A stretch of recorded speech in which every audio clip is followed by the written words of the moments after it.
First Prime Minister from India to speak to members of parliament in the Ugandan parliament, as you can see. Welcome to this historic broadcast live here on UBC TV, where we continue to inspire Uganda.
Prayers.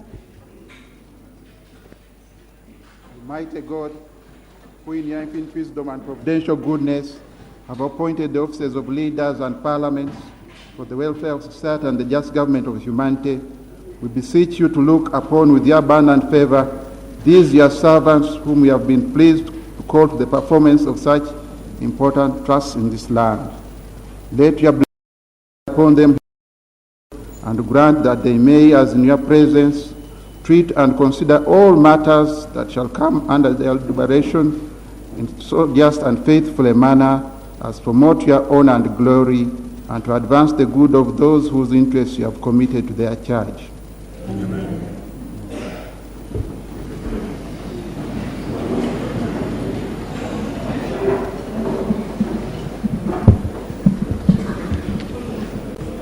Item 3 on the order paper, communication from the chair. Excellency, Right Honorable Prime Minister of the Republic of India, Mr. Narendra Modi, Excellency, our President of the Republic of Uganda, Mr. Museveni, Right Honorable Deputy Speaker, Parliament of Uganda, Honorable Mrs. Museveni, First Lady, Right under the Prime Minister and Leader of Government Business, I believe, yes, the Your Excellency the Vice President is welcome. Leader of the Opposition in Parliament, Honourable Ministers, Members of Parliament, distinguished guests, ladies and gentlemen. Your Excellency Modi, I welcome you very, very warmly on behalf of the Parliament, and I would like to thank our President for inviting you to visit our country, and thank you for honouring us with your visit. This is the 10th Parliament of Uganda, which has 453 members of Parliament, much smaller than the Lok Sabha. It commenced in 2016 and is operating under the multi-party system. There are 4 parties represented in this House, but we also have a large number of independent members of Parliament.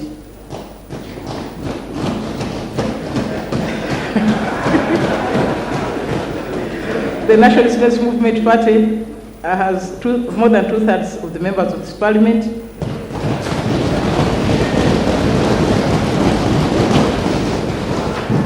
The official opposition is the Forum for Democratic Change Party. We also have the Uganda People's Congress, the Democratic Party, and members of the Uganda People's Defense Forces. Today is a very special day, mainly for two reasons. This is the first time that a serving Indian Prime Minister will address the Parliament of Uganda. Secondly, we have been made to understand that from this Parliament, from this country, the Prime Minister of India will be making a major address to the whole world from the floor of this House.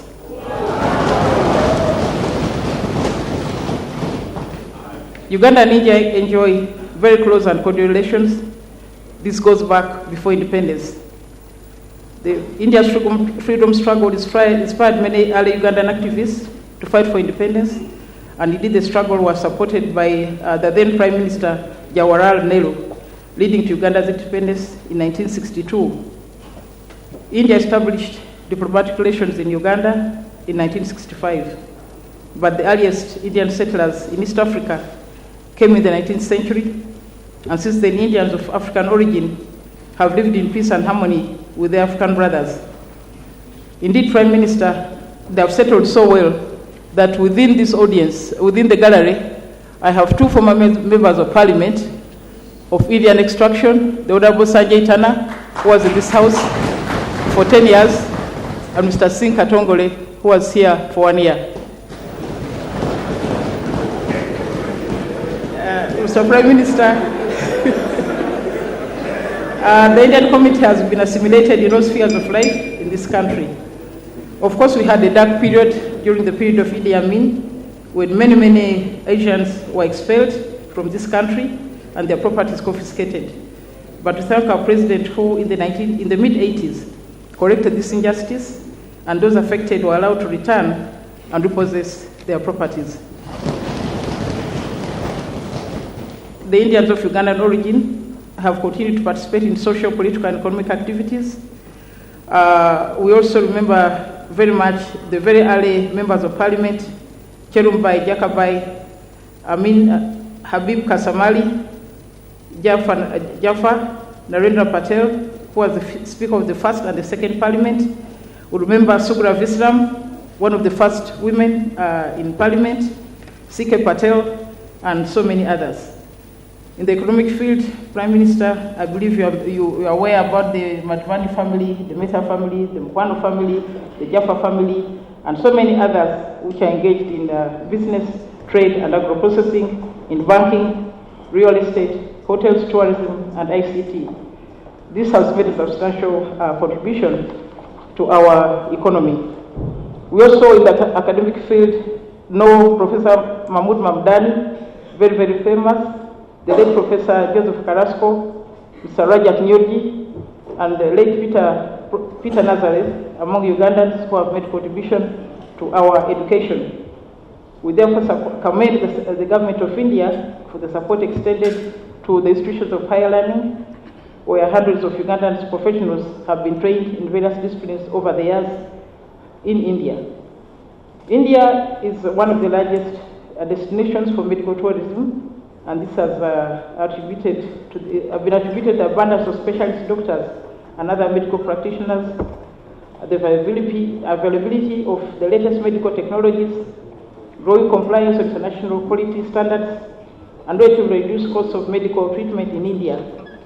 Patients from Uganda and Africa have benefited from that expertise. Commend the government of India for the necessary policies and environment. Our relations continue to be good, and I just wanted to say that we have also benefited from the support of the former Ugandans in the UK. For instance, in the House of Lords, we have 7 former Ugandans who are serving there. One of them is Lord Popat. He's the envoy, trade envoy both for Rwanda and Uganda. We have Lord Sheikh, we have Lord Vaji, Lord Gadia, Lord Vara, the Honorable Priti Patel, Honorable Shriti Vadera. These are in the House of Commons. They continue to come to Uganda regularly and have built bridges between our 2 countries. Your Excellency and Mr. Prime Minister, in the House of Commons in Canada, we have the Honorable Bina Jaffa of the Jaffa family, who up to today manage the Fairway Hotel, and they keep coming back to this country. We also have many Ugandans who are honorary consuls of Uganda, especially in Canada, and they are doing quite a good job. We also have 2 ambassadors, the Honorable Nimisha Madvani, ambassador, and Ambassador Mumtaz Kasam. All these are serving Uganda in the foreign service. Prime Minister, I also want to inform you that within the House, we have a caucus of India-Uganda, which is just awaiting signing of memorandum of understanding so that our Parliament and the Lok Sabha can work together. We have the Honorable Engineer Sech Toleko, Chair, Honorable Helen Kahunde, Vice Chair, Honorable Christina Chen, Honorable Akora Maxwell, Honorable Amoro Paul, Honorable Anyakun Esther, Honorable Ayebaziwe Justine, Honorable Judith Babirie, Honorable Vaseke Fred, Honorable Natume Egunyu, Honorable Veronica Isala, Honorable Kabagenyi Rose, Honorable Kamusime Innocent, Honorable Kasozi Ibrahim, Honorable Kiza Winnie, Honorable Flores Mayoga, Honorable Dadio Muheire, Honorable Kisa Robina, Honorable Muko Dazawe, Honorable Roni Mutebi, Honorable Boso Bos, Honorable Soru Maureen, Honorable Yet Simon, Honorable Rabogo Sylvia, Honorable Mulicha Ibanda, Honorable Simeon Sobuga, Honorable Subi Kinyamatama, Honorable Martin Kabugo, Honorable Robina Rakojo. Prime Minister, in closing, I wanted to also inform you that we have a monument at the edge of the River Nile where the late Mahatma Gandhi's ashes were interred. It is a place we would want to encourage the Indian people to come and visit and pay respect to Mahatma Gandhi. But we also think that it would be good if the Indian government were to assist us construct a convention center there and a hotel so that people can come and visit. There are also other religious sites in which we want to interest you in Muchwini for our late Archbishop, in Namugongo for the Uganda Matters, in Chando for the first Archbishop, Bishop Hannington, who was murdered there, in Bugonza, one of the other matters, and in Chevando, the site of Matia Murumba. To that end, Prime Minister, I believe if Air India took again the skies of Uganda, as it did in the past, this would give confidence to the people of India to visit this country much more. And I would like to commend your work at the Bharat Janatiya Party and the work you've done, which has made a very, very big difference in the population in terms of service delivery and others. So I want to thank you so much and to look forward to stronger and better improved relations. Thank you very much. I now want to invite Your Excellency the President to speak and invite our guest. Thank you very much.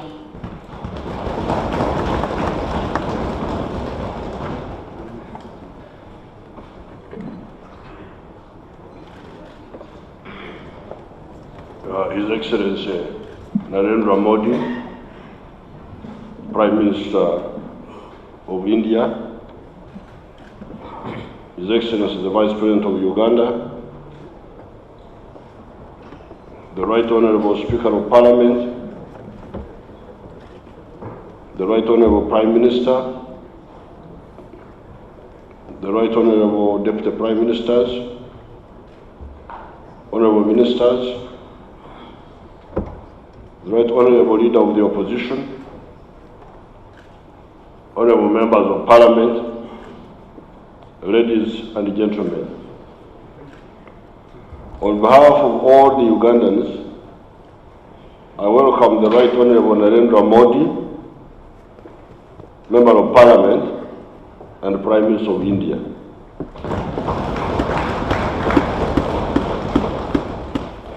The people of Uganda welcome you with a lot of enthusiasm to Uganda on your second visit to our country, first as Chief Minister of the Gujarat State, and now as Prime Minister of the whole of India.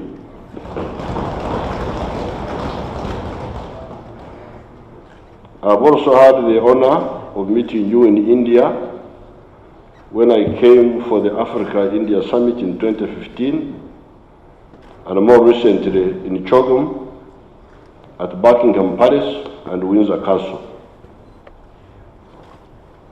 As I said last night, when we were meeting the Indian community in Uganda, India's earliest interaction with East Africa is mentioned in the Periplus of the Erythraean Sea, written by anonymous author around the 1st century AD.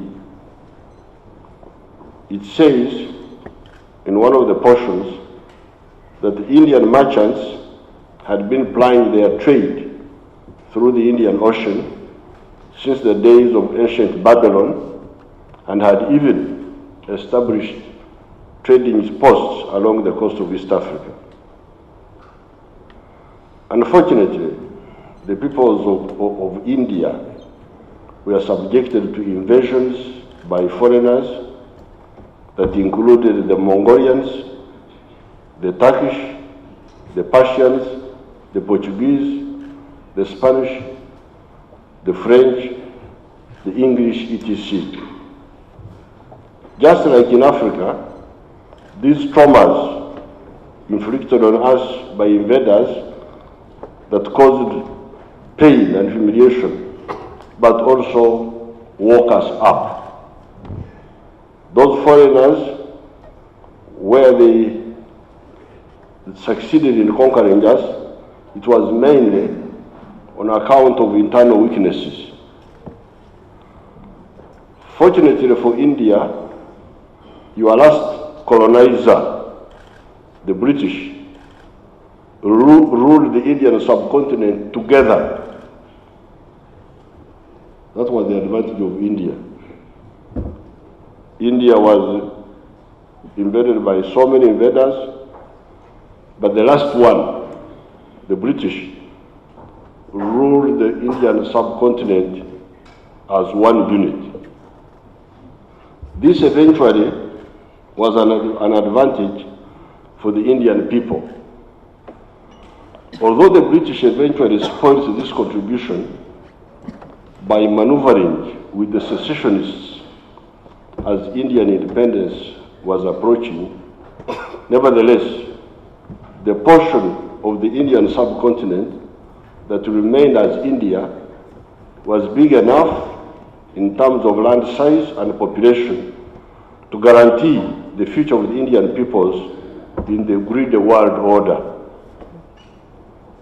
With a land area of 1 million square miles and a population of 1.25 billion people, present-day India has the critical parameters to strategically guarantee the safety, prosperity, and future of the Indian peoples.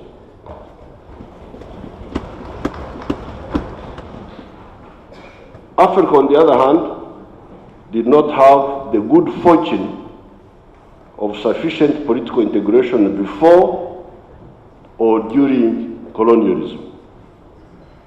before colonialism, were ruled by a myriad of small, despotic, and myopic chiefs or kings.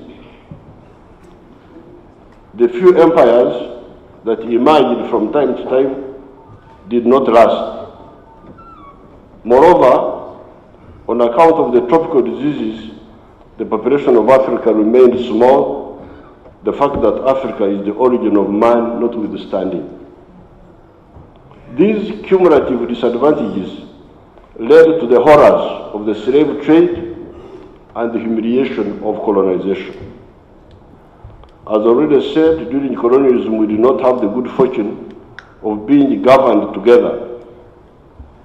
Instead, by 1938, Africa was divided into 53 or so colonies belonging to the French, the English, the Portuguese, the Spanish, or the UN mandated territories.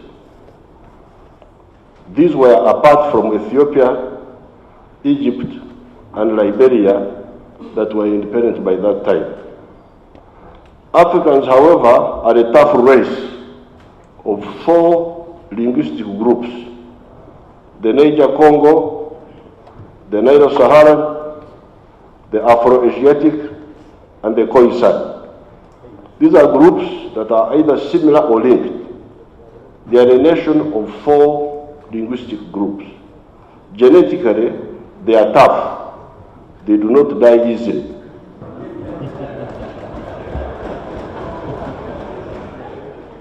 That is how they survived the horrors of the slave trade, colonialism, and the intertribal wars fomented by the myopic chiefs.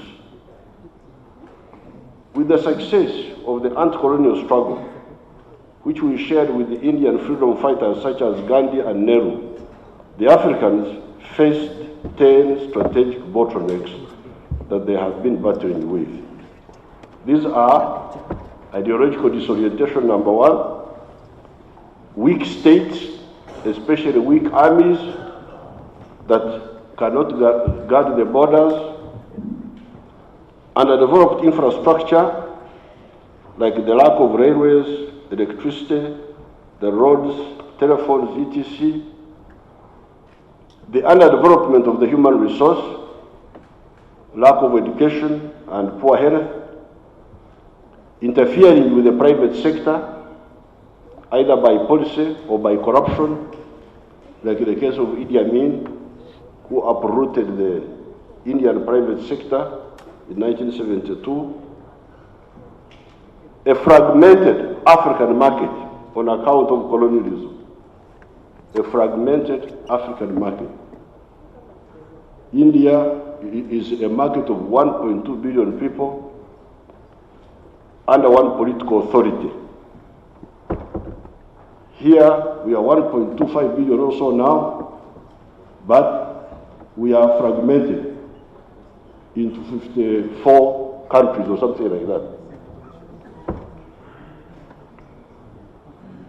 Exporting unprocessed raw materials and therefore getting little money and losing jobs and the lack of industrialization, the underdevelopment of the services sector, e.g. hotels, banking, transport, insurance, tourism, the underdevelopment of agriculture, and the attack on democracy. These are the bottlenecks which we faced when we got independence. I am saying this because Africa is very confusing to people who don't live here. The problem is, how can such a rich continent also be poor? People cannot easily understand this. They may not tell you, but they wonder when they look at you. But these people, the country is so rich. Why are these people poor? They may not tell you. But the issue is that these Africans had to battle with so many problems. Now, the point is that, the good point is that fortunately,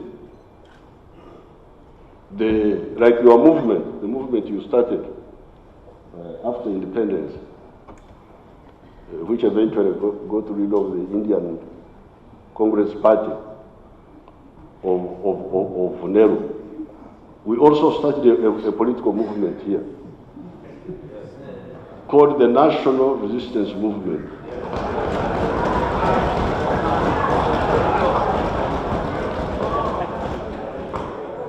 This house is full of those people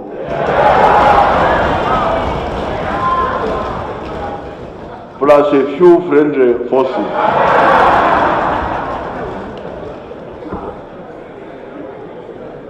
So therefore, I don't want to give an essay because I have written about this.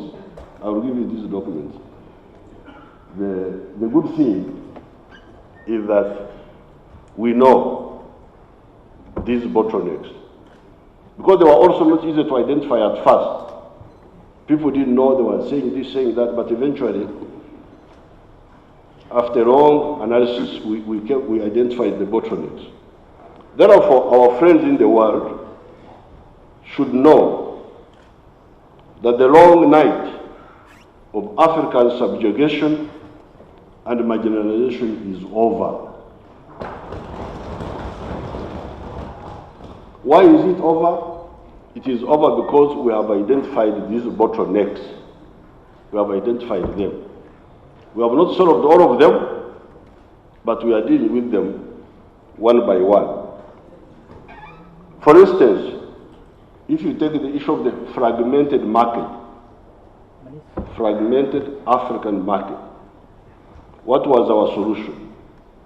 With the signing of the CFTA agreement, Continental Free Trade Area agreement in Kigali recently, and the Abuja Treaty of 1991, Africans are now conscious that Africa must act as one as far as the market is concerned.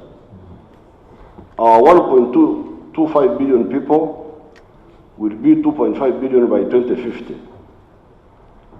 Africa is 12 times the size of India in land area and 4 times the size of China. With economic integration, Africa will be one of the powerhouses of the world economy henceforth.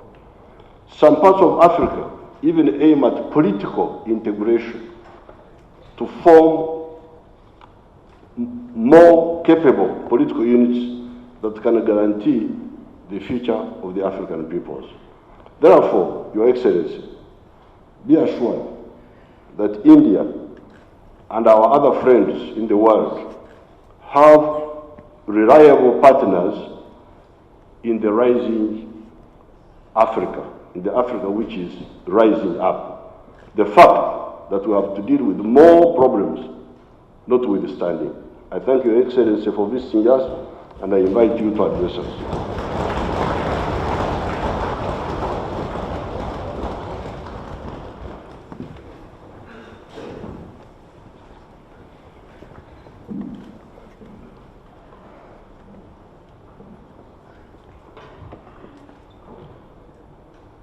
Your Excellency, President Yoweri Museveni, Your Excellency, the Vice President, Right Honorable Rebecca Kadaga, Speaker of the Ugandan Parliament, Honorable Ministers, Honorable Members of the Parliament, Excellencies, brothers and sisters, Namaskar. Bala Musija.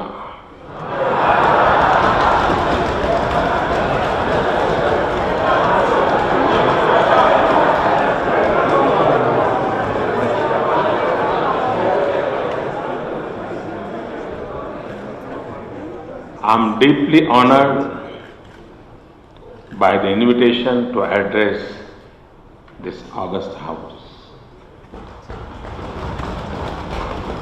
I've had similar privilege in other parliaments.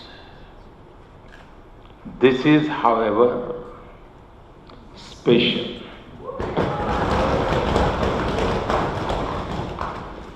This honor has come to a Prime Minister of India for the first time. It's a great honor for the 1.25 billion people of India. I carry their greetings and warm wishes of friendship with me to this house and for all the people of Uganda.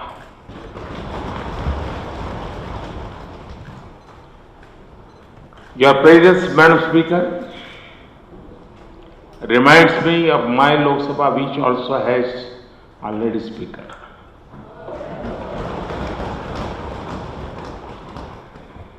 I also see a large number of young members of Parliament here.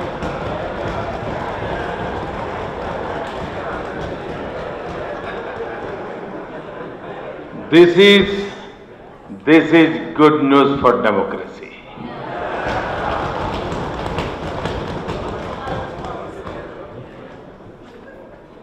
Every time I come to Uganda, I'm enchanted by this pearl of Africa. It is a land of immense beauty, great wealth of resources, and rich heritage. Its rivers and lakes have nurtured civilizations across the large region.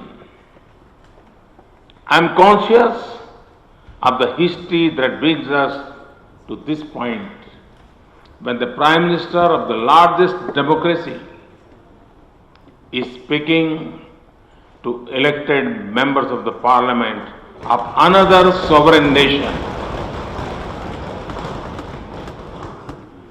Our ancient maritime links, the dark ages of colonial rule, the sad struggle for freedom, the uncertain paths as independent countries in a divided world, the dawn of the new opportunities and the new unity of aspirations of our young population. All of this connect us. Mr. President, our people are among the many threads that connect Uganda and India together. Over a century ago, the heroic labor connected Uganda to the shore of the Indian Ocean through railways. Your gracious presence today speaks of these precious bonds of friendship and solidarity between our people. You have brought peace and stability to your nation and to the region.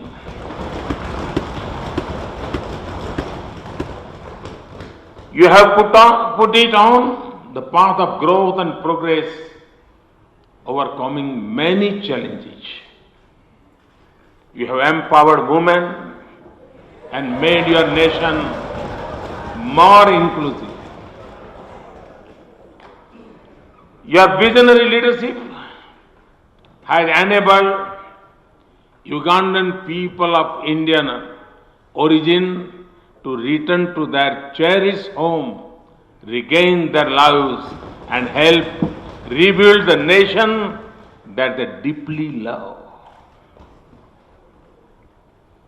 In opening the State House to the celebration of Deepavali, you have light up the many strands of the ties that connect India and Uganda. Among these, the most sacred is the site at Jinja, at the source of River Nile, where a portion of the ashes of Mahatma Gandhi were immersed. In his life and beyond, He's one with Africa and Africans. And at the sacred site in Jinja, where a statue of Gandhiji now stands, we will build a Gandhi Heritage Center.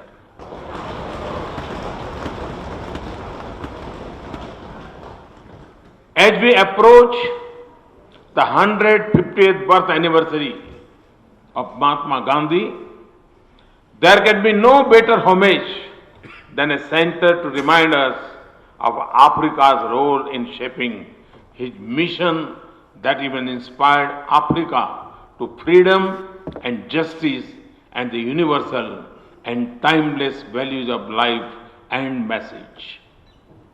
Excellencies, the story of India's own freedom struggle is closely linked to Africa. It is not just the 21 years that Gandhiji spent in Africa, or the first non-cooperation movement he led. For India, the moral principle of independence movement, or the peaceful means to pursue it, were not just confined to the boundaries of India or to the future of Indians. It was a universal quest for liberty, dignity, equity, and opportunity for every human being. Nowhere did it apply more than in Africa. 20 years before our independence, the leaders of our national movement had linked India's freedom struggle to the fight against colonial rule around the world, especially Africa. Even as India stood on the threshold of independence, the fate of Africa was not far from our minds. Mahatma Gandhi firmly believed that India's freedom will remain incomplete so long as Africa remains in bondage. Free India did not forget her words. India pursued Afro-Asian solidarity in Bandung. We stood firm in opposition to apartheid in South Africa. We took leading and bold position in former Rhodesia, which is now known as Zimbabwe, in Guinea-Bissau, Angola, and Namibia. Gandhiji's peaceful resistance inspired leaders like Nelson Mandela, Desmond Tutu, Albert Luthuli, Julius Nyerere, and Kwame Nkrumah. History is witness to the success of the ancient wisdom of India and Africa and the enduring strength of peaceful resistance. Some of the most profound changes in Africa came through Gandhian methods. India's principal support to Africa's liberation movements often came at a cost to our nation's trade. But nothing mattered in comparison to Africa's freedom. Excellencies, our economic and international partnerships are over the past 7 decades have been promoted as much by economic impulse as by the moral principles and emotional bonds. We sought a fair and equitable access to markets and resources. We fought together to make development the foundation of global trade. And we worked to diversify economic partnership between countries of the South. Our doctors and teachers went to Africa not just to seek professional opportunities, but in solidarity with a common cause of development and free nations. As President Museveni said at the India-Africa Forum Summit in Delhi in 2015, and I quote, "We fought against colonial rule together. Let us fight for mutual prosperity together." Unquote. Excellencies, today India and Africa stand on the threshold of a future of great promise. As confident, secure, youthful, innovative, and dynamic people. Uganda is an example of Africa on the move.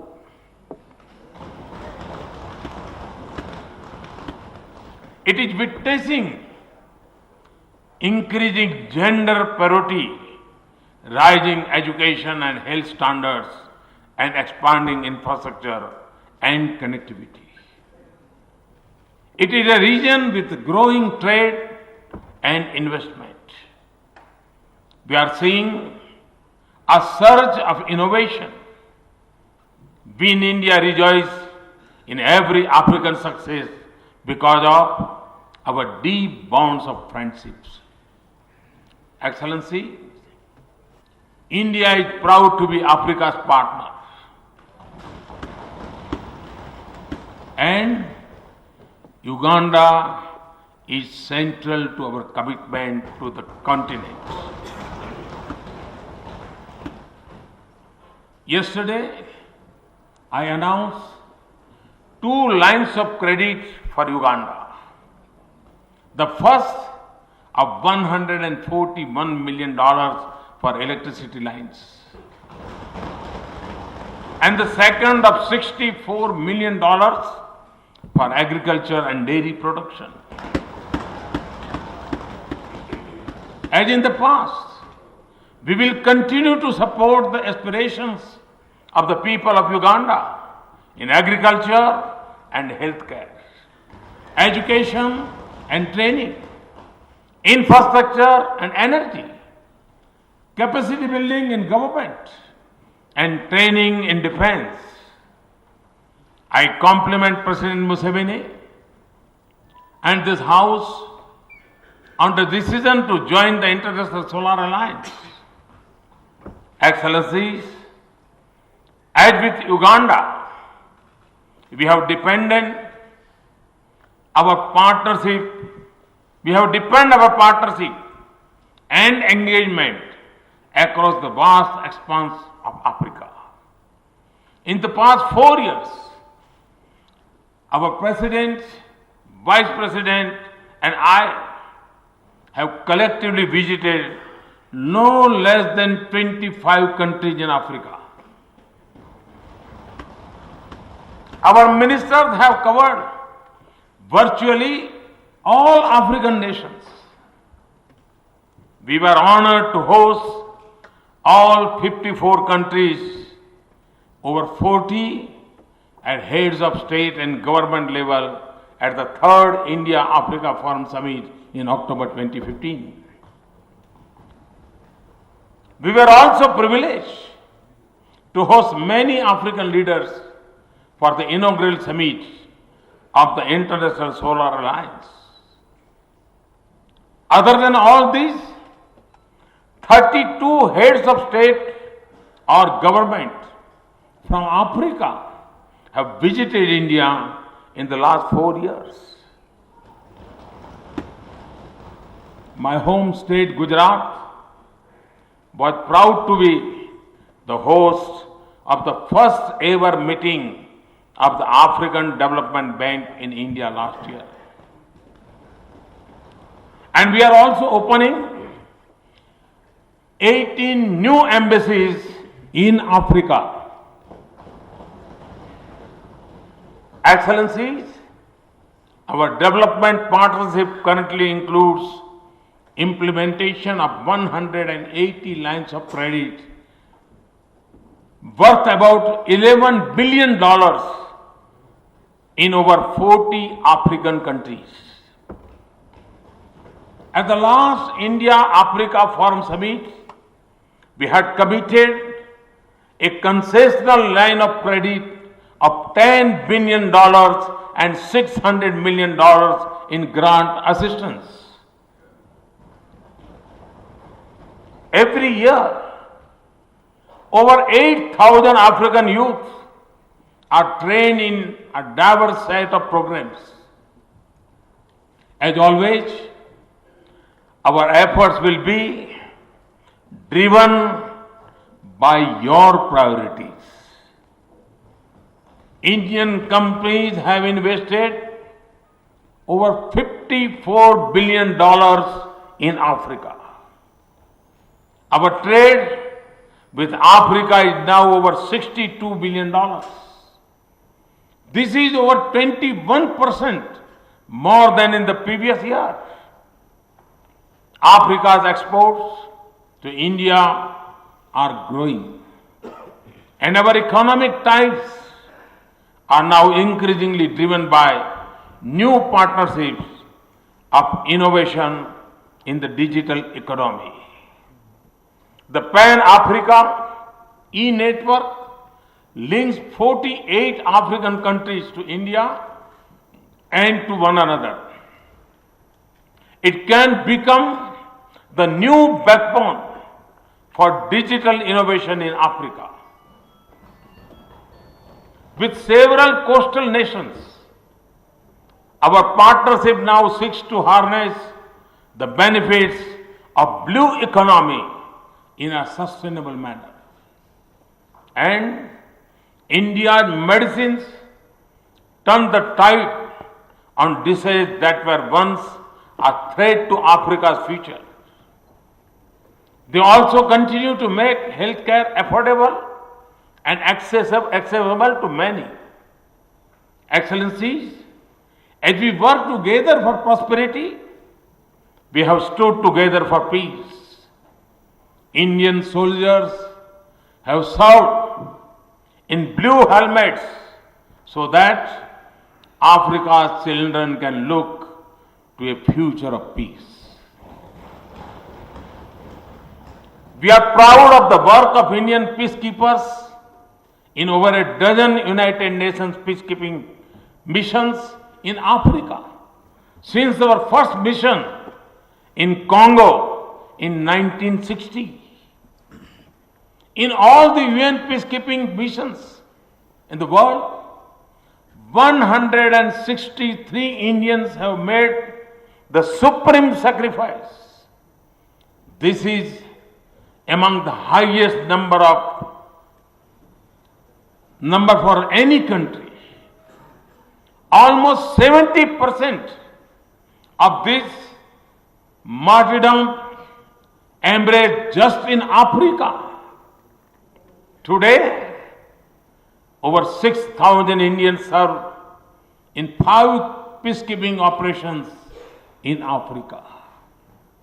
Indian women established a landmark with the first all-female police unit of the United Nations in Liberia. Our defense and security cooperation is growing with nations in Africa as we work together to counter terrorism and piracy and keep our seas secure. Excellencies, India's engagement with Africa will continue to be guided by 10 principles. 1. Africa will be at the top of our priorities. We will continue to intensify and deepen our engagement with Africa. As we have shown, it will be sustained and regular. 2. Our development partnership will be guided by your priorities. It will be on terms that will be comfortable for you, that will liberate your potential and not constrain your future. We will rely on African talent and skills. We will build as much local capacity and create as many local opportunities as possible. 3, we will keep our markets open and make it easier and more attractive to trade with India. We will support our industry to invest in Africa. 4, we will harness India's experience with digital revolution to support Africa's development, improve delivery of public services, extend education and health, spread digital literacy, expand financial inclusion, and mainstream the marginalized. This will not just be our partnership to advance the United Nations Sustainable Development Goals, but also to equip the youth of Africa for their place in the digital age. 5, Africa has 60% of the world's arable land, but produces just 10% of the global output. We will work with you to improve Africa's agriculture. The 6th, our partnership will address the challenges of climate change. We will work with Africa to ensure just international climate order, to preserve our biodiversity and adopt clean and efficient energy sources. The 7th, we will strengthen our cooperation and mutual capabilities in combating terrorism and extremism, keeping our cyberspace safe and secure, and supporting the United Nations in advancing and keeping peace. 8, we will work with African nations to keep the ocean open and free for the benefit of all nations. The world needs cooperation and not competition in the eastern shores of Africa and the eastern Indian Ocean. That is why India's vision of Indian Ocean security is cooperative and inclusive, rooted in security and growth for all in the region. The 9th, and this is especially important to me, as global engagement in Africa increases, we must all work together to ensure that Africa does not once again turn into a threat of rival ambitions, but becomes a nursery for the aspirations of Africa's youth. 10.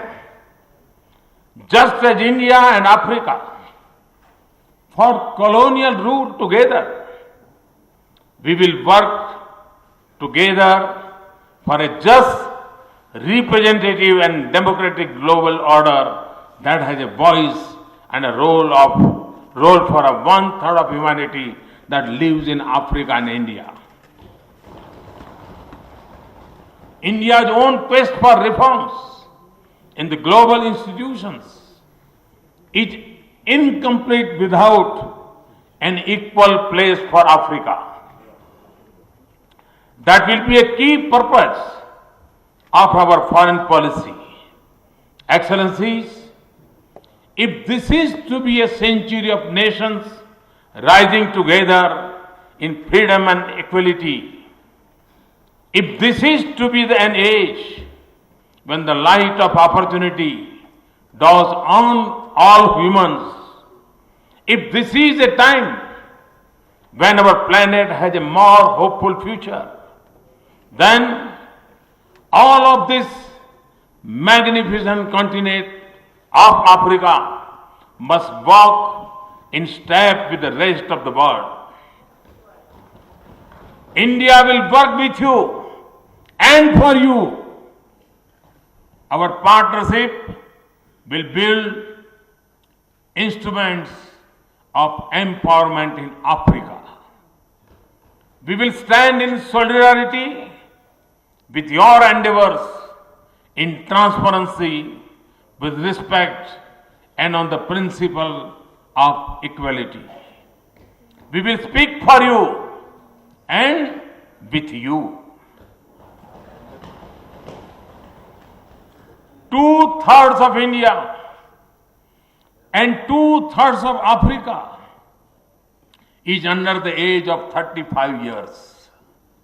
And if the future belongs to the youth, then this century is ours to shape and build. And let us begin, and let us be guided by the Ugandan saying, that is, Anaye Jita Hidi Hufaidi, which means one who makes the extra efforts will benefit. India has made that extra effort for Africa and will always do so for Africa's benefit. Thank you very much. Asante Sana.